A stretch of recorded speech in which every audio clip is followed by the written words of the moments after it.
Hello everyone, आज start करेंगे chapter 5 the preposition. Preposition का मतलब होता है संबंध बोधक। इसकी डेफिनेशन है a preposition is a word placed after a noun और a pronoun to show its relation with some other word in the sentence. यानी वह शब्द जो किसी संज्ञा या सर्वनाम के पीछे आकर उसका संबंध वाक्य के किसी दूसरे शब्द से करवाए उसे संबंध बोधक कहते हैं। कुछ एग्जाम्पल से इसे समझते हैं। फर्स्ट है ही राइट्स विद पेन। इसकी हिंदी है वह पेन के साथ लिखता है। जो इसमें वर्ड है विद वो प्रेपोजिशन है। और जैसा कि हमने डेफिनेशन में पढ़ा है, जो प्रेपोजिशन है वो किसी नाउन या प्रोनाउन के पीछे लगती है। तो जो पेन है वो नाउन है और इससे पीछे लगा है विद, तो विद प्रेपोजिशन है। और हमने डेफिनेशन में आगे किया था कि जो प्रेपोजिशन है वो और वह उस नाउन या प्रोनाउन का संबंध वाक्य में किसी और वर्ड से करवाता है। तो जो ये विद प्रेपोजिशन है ये पेन नाउन का संबंध लिखने से राइट से शो कर रहा है। में ही राइट्स वह लिखता है। अब हमें विद से पता चल रहा है कि वो किसके साथ लिखता है, विद पेन, पेन के साथ। यानी लिखने का संबंध किससे प्रकट हो रहा है, पेन से। और यह संबंध विद के द्वारा प्रकट किया जा रहा है। तो विद एक प्रेपोजिशन है। ऐसे ही सेकंड है Mohan goes for a walk. Mohan सैर के लिए जाता है। तो इसमें जो वर्ड है फॉर ये प्रेपोजिशन है।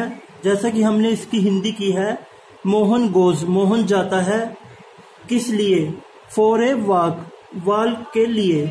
तो फॉर एक प्रेपोजिशन है जो वॉक नाउन का संबंध गोज वर्ब से शो कर रहा है। थर्ड है there is a cow in the garden.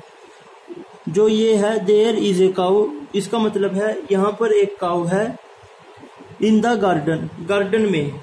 तो जो वर्ड है इन, ये दी गार्डन जो नाउन है उसका संबंध काउ से प्रकट कर रहा है, वो भी एक नाउन है।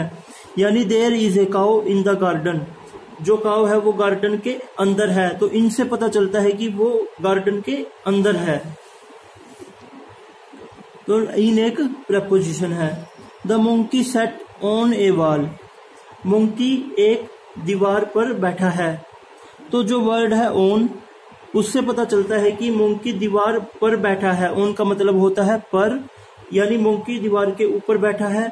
तो जो ऑन है वो एक प्रेपोजिशन है। और वो जो वॉल्क नाउन है उसका संबंध सेट, सेट का मतलब होता है बैठना, सेट वर्ब से शो कर रहा है।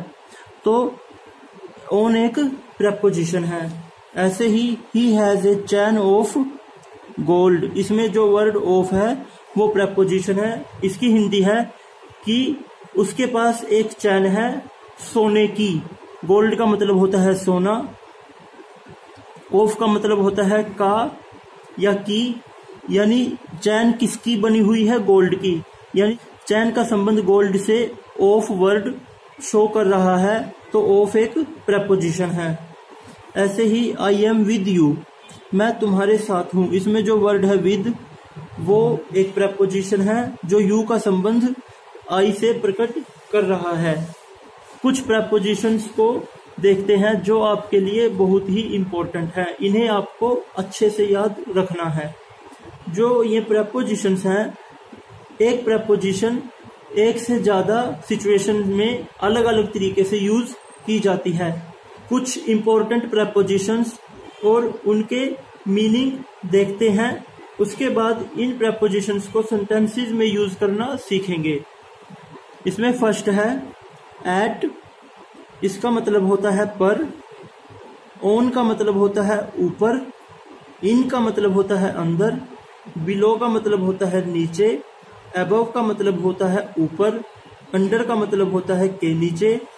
ओवर का मतलब होता है के ऊपर। इनटू का मतलब होता है के अंदर। बिटवीन का मतलब होता है दो के मध्य में। अप ऑन का मतलब होता है ऊपर, बाय का मतलब होता है के द्वारा, फ्रॉम का मतलब होता है से, आउट का मतलब होता है बाहर, विद का मतलब होता है साथ, ऑफ का मतलब होता है का, के, की। ऑफ के 3 मतलब हैं, एक है का, दूसरा है के और तीसरा है की। फॉर का मतलब होता है के लिए, सिंस का मतलब होता है क्योंकि, बिफोर का मतलब होता है के सामने या के पहले, एमंग का मतलब होता है 2 से अधिक के मध्य में। यहाँ पर ऑन, अबव, ओवर और अपॉन पर टिक किया है। ये टिक इसलिए लगाया है क्योंकि इन चारों का मतलब आप देख रहे हैं, जैसे ऑन का मतलब भी ऊपर है, अबव का मतलब भी ऊपर है, ओवर का मतलब भी के ऊपर है और अपॉन का मतलब भी ऊपर है, यानी इन चारों का मतलब सेम सा है, लेकिन इनका सेंटेंसेस में यूज अलग अलग तरीके से होता है। अब सेंटेंसेस में इनके यूज को समझते हैं। फर्स्ट है आई लिव एट बहादुरगढ़, इसकी हिंदी है मैं बहादुरगढ़ में रहता हूँ। और सेकंड है आई लिव इन इंडिया, मैं भारत में रहता हूँ। अब जब हम किसी छोटे शहर या विलेज की बात करते हैं तो वहां पर एट का यूज किया जाता है, और जब हम किसी कंट्री या बड़े शहर की बात करते हैं तो वहां पर इनका यूज किया जाता है। इसलिए बहादुरगढ़ के लिए एट का यूज किया जाएगा और इंडिया एक कंट्री है, इसके लिए इनका यूज किया जाएगा। नेक्स्ट है he is swimming in the tank, और सेकंड है he jumped into the water of the tank. जो ये सेंटेंस है इसकी हिंदी है वह टैंक में स्विमिंग कर रहा है। जो सेकंड सेंटेंस है उसकी हिंदी है उसने टैंक के वाटर में जंप लगाई। फर्स्ट सेंटेंस में इन प्रेपोजिशन का यूज किया गया है और सेकंड में इनटू प्रेपोजिशन का यूज किया गया है। बात आती है कि वो पानी के अंदर है तो वहां पर इनका यूज किया जाता है, और जब कोई चीज बाहर से अंदर की तरफ जाती है तो वहां पर इनटू का यूज किया जाता है। यानी इसने टैंक के पानी में जंप लगाई, यानी उसने बाहर से टैंक के पानी के अंदर जंप लगाई। तो जब कोई चीज बाहर से अंदर जाती है तो वहां पर इनटू का यूज किया जाता है, और जब कोई चीज पहले से ही अंदर हो तो उसके लिए इनका यूज किया जाता है। नेक्स्ट है ही सेट ऑन द टेबल, वह टेबल के ऊपर बैठा है। जो वर्ड है ऑन, इसका मतलब होता है ऊपर, यानी, और सेट का मतलब होता है बैठना। वह टेबल के ऊपर बैठा है तो यहां पर यूज होगा on. The water was flowing above the danger level, यहां पर प्रेपोजिशन है अबव। अबव का मतलब होता है ऊपर, लेकिन जो ऑन है और अबव है इन दोनों का यूज अलग अलग तरीके से किया जाता है। जो इसकी हिंदी है वो है the water was flowing above the danger level, जो पानी है वो डेंजर लेवल से ऊपर बह रहा है। जो नदियां होती है उनके अंदर एक निशान लगाया जाता है कि अगर पानी इससे ऊपर चला जाता है तो उसे डेंजर लेवल माना जाता है, तो उस सिचुएशन में अबव का यूज किया जाता है, यहाँ पर ऑन का यूज नहीं किया जाता।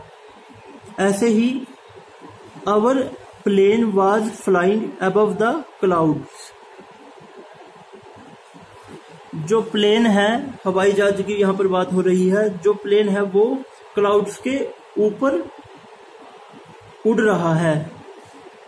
तो यहाँ पर भी अबव का यूज होगा, ऑन का यूज नहीं होगा। जब कोई चीज किसी लेवल से ऊपर बह रही हो या चल रही हो तो वहां पर अबव का यूज होगा, और नॉर्मल सिचुएशन में ऑन का यूज होता है। नेक्स्ट है the sun shines over the earth, यहाँ पर जो प्रेपोजिशन है वो है ओवर, इसका मतलब भी होता है के ऊपर, लेकिन जो ये ओवर प्रेपोजिशन है इसका यूज किया जाता है जब कोई चीज बहुत दूर से आ रही हो या बहुत ऊंचाई से आ रही हो, और या जिस चीज का प्रभाव बहुत दूर दूर तक हो वहां पर ओवर का यूज किया जाता है। जो सन है वो पृथ्वी से बहुत ज्यादा दूर होता है और बहुत ज्यादा ऊंचाई पर होता है, इसलिए यहाँ पर अबव का यूज नहीं किया जाएगा, यहाँ पर ओवर का यूज किया जाता है। तो इस यहाँ पर मैंने लिखा भी है कि बहुत ऊपर के आशय को प्रकट करने के लिए ओवर का यूज किया जाता है। नेक्स्ट है Akbar ruled over a vast territory. जो अकबर है उसने एक बहुत बड़ी जो क्षेत्र है उस पर राज किया था, तो यहाँ पर भी ओवर का यूज होगा, यानी इसके जो राज्य है उसकी जो सीमा है वो बहुत दूर दूर तक फैली हुई थी, इसलिए यहाँ पर भी ओवर का यूज किया जाएगा। Distribute the sweets between the two children. इसकी हिंदी है कि जो स्वीट्स है वो दोनों बच्चों में बांट दो। तो यहाँ पर जो वर्ड है बिटवीन वो प्रेपोजिशन है। और नेक्स्ट है distribute the sweets among the students. जो स्वीट्स है वो सारे बच्चों में बांट दो। तो यहाँ पर जो वर्ड अमंग है वो है प्रेपोजिशन। जो बिटवीन है उसका यूज किया जाता है दो के मध्य में, दो में मध्य के लिए, यानी जो स्वीट्स है वो दो बच्चों में ही बांटनी है, तो यहाँ पर बिटवीन का यूज होगा। और जब दो से ज्यादा के लिए बात की जाए तो वहां पर अमंग का यूज किया जाता है।